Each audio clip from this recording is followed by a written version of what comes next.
Lahat ng drama, lahat ng tawanan, lahat ng iyong all-time hits. Ang tanging huntahan ng Masang Lamaw. Number 1 sa Mega Manila, nationwide pa. Broadcasting from TGON, TVH Group of Networks. Dito lang sa inyong iisang himpilan.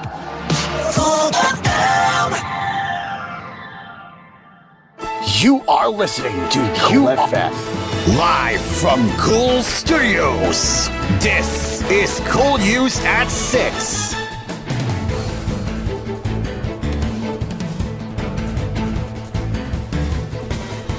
Good evening and welcome to koolNews at 6.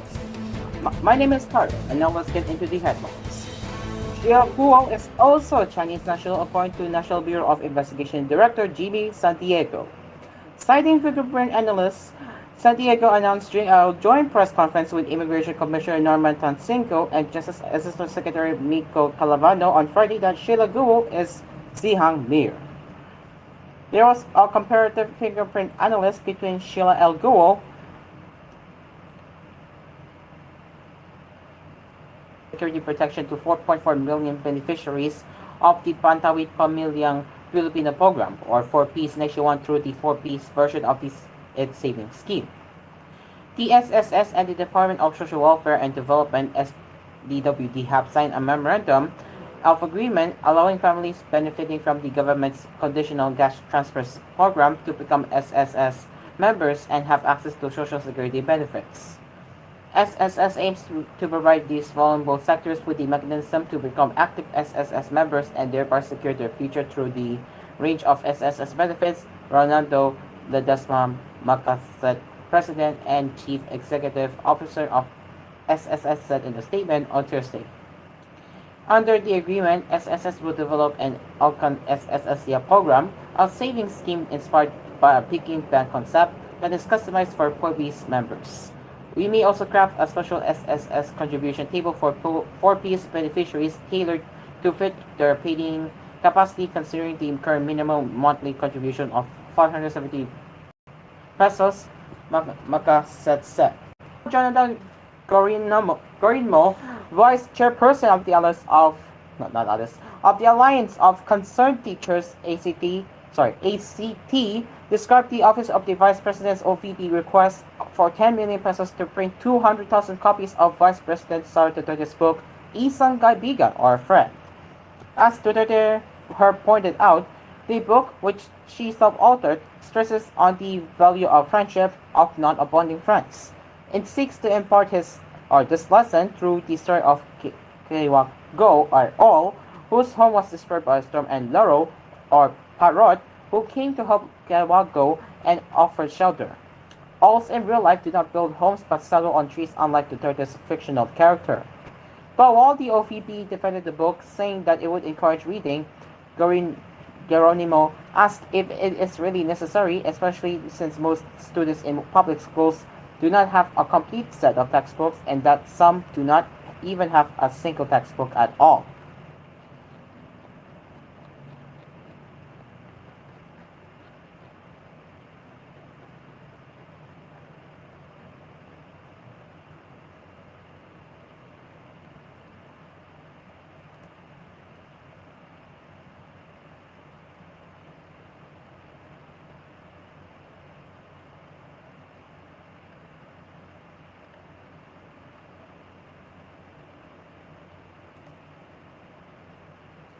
The surge in cases of dengue in different areas in the Visayas has prompted local legislative boards to place Iloilo Province and Calbayog City in summer under a state of calamity this week. Iloilo reported 5,836 cases from January 1 to August 17, a stark contrast to the 1,127 cases recorded over the same period in 2023. 10 people also died of dengue in the province in the first 8 months this year, compared to 2 fatalities for the entire 2023. The 418% rise in dengue cases prompted the Iloilo Provincial Board to declare a state of calamity on August 20 in the bid to address the escalating health crisis.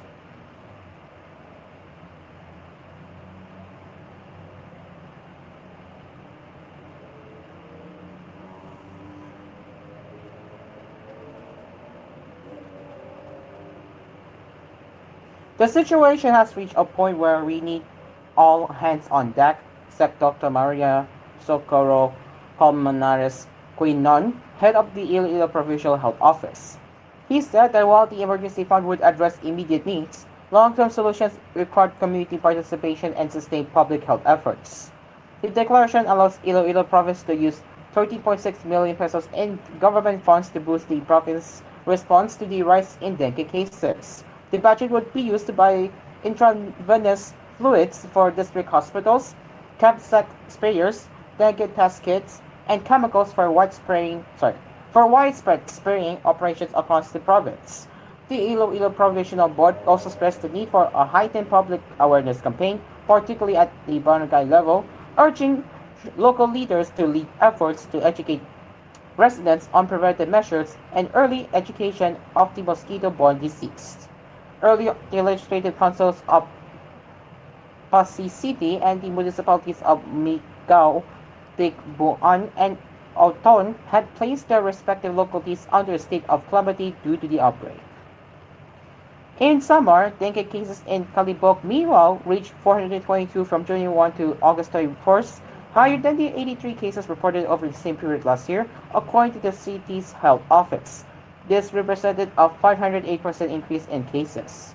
Dr. Sylvia de Guzman, Calbayog health officer, said 57 of the city's 187 barangays had recorded dengue cases. Calbayog Mayor Raymond Oy said that with the declaration on August 21, the city government could tap 30% of its quick response fund to procure necessary medicines and equipment. UI also announced plans to coordinate with the Department of Education to conduct cleanup drives in schools across Kaboyok, given that many of the dengue patients were students. We urge all our residents to conduct extensive cleanup drives, not only around their surroundings, but also inside their homes, especially focusing on containers that can serve as breeding ground for mosquitoes that carry dengue, he said. Due to the surge in cases, a portion of the city's sports complex had been designated as a dengue fever center, since most hospitals were struggling to accommodate the growing number of patients.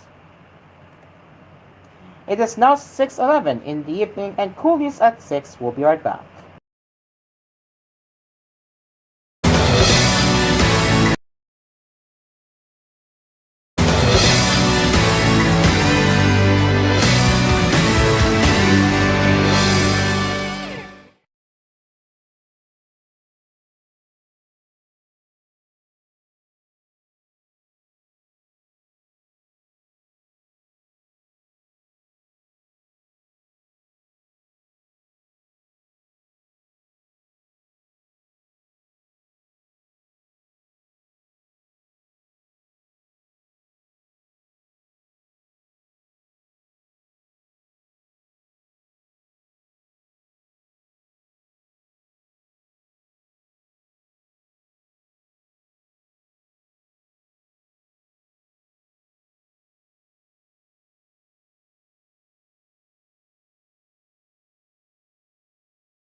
Welcome back to COVID Updates. Some 5.4 billion pesos worth of allegedly smuggled cigarettes and fake items have been confiscated from different warehouses in Bulacan, the Bureau of Customs said Friday. In an operation on Thursday, August 22, the BOC said government agents seized counterfeit devices, garments, and gadgets with a combined value of 5 billion pesos and smuggled cigarettes totaling 500 million pesos from 19 warehouses at Green Mouse Compound, Sitio Kapatuhan, Kamalik, in Mayguayan City. Our team found suspected smuggled cigarettes and counterfeit items totaling to around 5.5 billion pesos based on initial estimates. Smuggling in this magnitude is the work of big organizations because of the complexity of the process of storing, hiding, and tackling these, and trickling these to the markets, Customs Intelligence and Investigation Service Director Vernon Ancico said in the statement. According to Ancico, their inspection of the 19 warehouses is supported by a letter of authority that representatives of the warehouse acknowledged. Intelligence Group Deputy Commissioner Jovimax Uwoy meanwhile emphasized the impact of product smuggling and counterfeiting to the lives of Filipinos.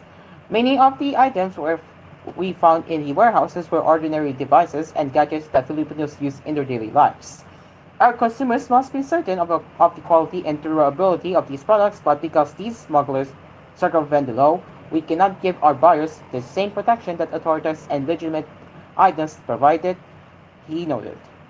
And not only does smuggling make unsafe products accessible to Filipinos, some of whom are unsuspecting, but they also steal from the economy and prevents us from collecting taxes that could be used for social benefits and the like, he added. According to the BOC, the consignors and consignees of the confiscated cigarettes and fake items will be charged in violation of the Republic Act 8291 or the Intellectual Property Code of the Philippines, Republic Act 10963, or the Tax Reform for Acceleration and Inclusion Law, and the National Tobacco Administration Board Resolution number 079-2005. The consignors and consignees of the seized cigarettes and fake items may also face charges for violating provisions of the Customs Modernization and Thrift Act, the BOC added. The Ninoy Aquino International Airport Terminal 3's chillers were shut down Friday due to high operational temperature, according to the Manila International Airport Authority. The MIAA explained that the trouble was observed at chillers 1, 2, and 4 of Naya Terminal 3 on August 22. BIA General Manager Eric Jose Ines advised travelers at Naya Terminal 3 to wear light clothes, bring fans, and drink plenty of water while the problem is being solved. As a precautionary and necessary measure to prevent potential major damage to the entire cooling system, was constrained to temporarily shut down the chillers to determine the cause of the problem, MIAA said in the statement. MIAA added that descaling, cleaning, and swabbing procedures were already conducted on the troubled chillers. To ease the discomfort of passengers at the airport, MIAA said cooling fans have been deployed to affected areas. While troubleshooting activities are expected to be completed tomorrow morning, improved temperature levels may be anticipated by noontime, MIAA also said. Sheila Guo and Cassandra Leong will appear at the public inquiry of the Senate on Philippine offshore gaming operators POGOs on August 27. Senate spokesperson Arnab Jose Banas said in a statement Friday that the upper chamber has received assurance from the National Bureau of Investigation Assurance that Guo and Ong would attend the prompt. Sheila Guo is the sister of Alice Guo, while Ong is the business associate of the mayor of Bambang Town in Tarlac. The Senate is prepared to receive Sheila Guo, the sister of former Bambang Tarlac Mayor Alice Guo, and her companion, Cassandra Leong, the authorized representative of Lucky Start 99 Outsourcing Incorporated and Corporate Secretary of Whirlwind Corporation, Philippine offshore gaming operators that are subjects of investigation in Porac, Pampanga for the scheduled hearing on Tuesday, August 27, 2024, said Banas. The hearing on Tuesday next week will specifically delve deep into ex-Mayor Guo's escape from the Philippines despite existing arrest and lookout orders. The Senate panels on Justice, Women, and Public Services will lead the investigation. Senate Sergeant at Arms Roberto Canan said the NBI has assured the Senate that the duo will be made available for the hearings and will be responsible for bringing them to and from the Senate. Guo and Ong would be turned over to the Senate after the inquest proceedings, Banas said. The Senate is looking forward to their presence in the proceedings. The hearings will provide an opportunity for Guo and Ong to present their statement and contribute to the ongoing discussions and investigation, he added. Sheila Guo and Ong were arrested and detained in Indonesia and then repatriated to the Philippines on August 22. Both of them are now in the custody of the NBI. Earlier, Senator Rafi Tufo and said Sheila Guo and Ong were caught at Mecca Mall Batam Center, a mall in Rio, Indonesia on August 20. Ex-Mayor Alice Guo, however, was not with them at the time of the arrest. And now let's get into the headlines from around the world. A court in Indonesia has ordered two companies to pay thousands of dollars in compensation to the families of more than 200 children who were killed or injured by tainted cough syrups. The Southeast Asian country registered in 2022 a spike of child deaths and injuries linked to the syrups. More than 1,000 families of victims sued the government, health ministry, and companies accused of supplying the products, demanding nearly 200,000 pesos in damages for each death and $1,500 for those injured. In a ruling late Thursday, August 22, the Central Jakarta District Court ordered the local firms to pay a substantially lower fee of 3,200 dollars for each death and $3,800 for each injury. It's saddening to see the ruling.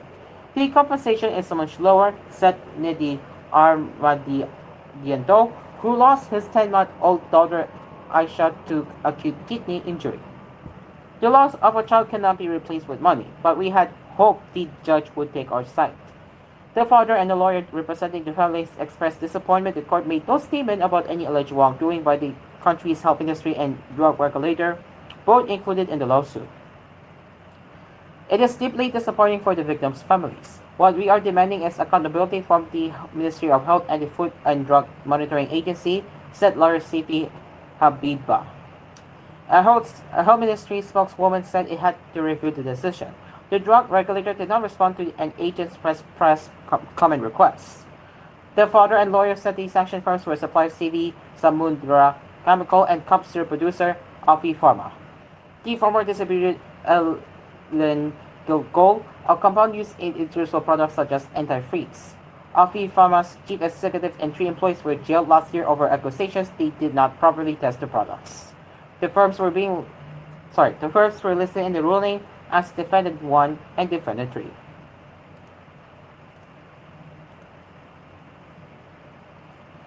A deadly fire that tore through a South Korean Millennium Battery factory in June was due to cross safety failures as the company raced to meet production targets, police said Friday.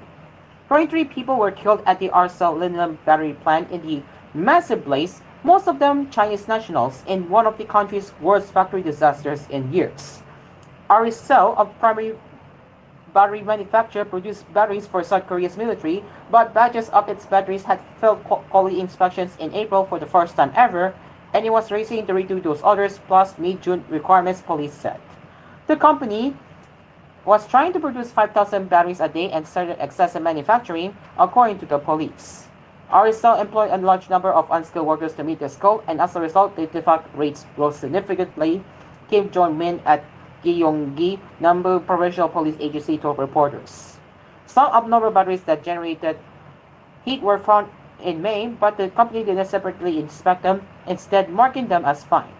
Without investigating the cause or taking any measures, the accident was caused while the factory was excessively producing batteries, Kim added.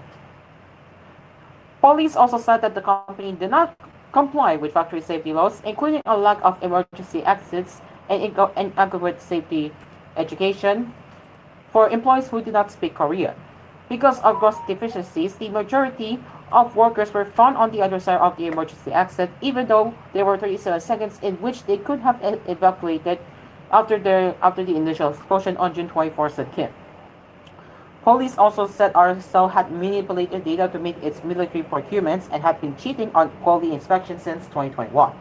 The police have issued preliminary arrest warrants for 3 Arcel executives, including CEO Park Son Kawan and his son Park Jung-on, the general manager for violation of the Occupational Safety and Health Act and negligence at the workplace resulting in death. And that is it for koolNews at 6. As always, you can get in touch with us at tvh.philippines.news@gmail.com. And and once again, I am Carlo. We will see you later for more news headlines with koolNews Primetime at 9. Good evening.